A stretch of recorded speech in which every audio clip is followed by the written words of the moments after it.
Kailangan kong pumasok kahit mayroong trangkaso. Pag di kasi pumasok, malaki ang iyong atraso. Saan nagbibigay ng sweldo kung tawagin natin amo?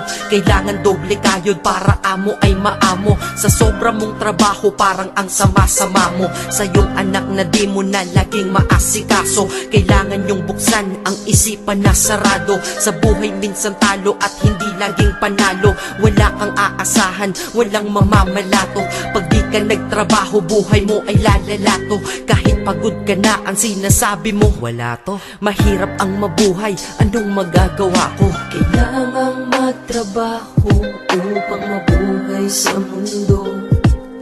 Kung di ka magsisikap, paano aayos ang gulo sa buhay mo?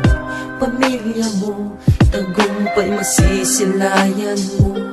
Basta ba kalooban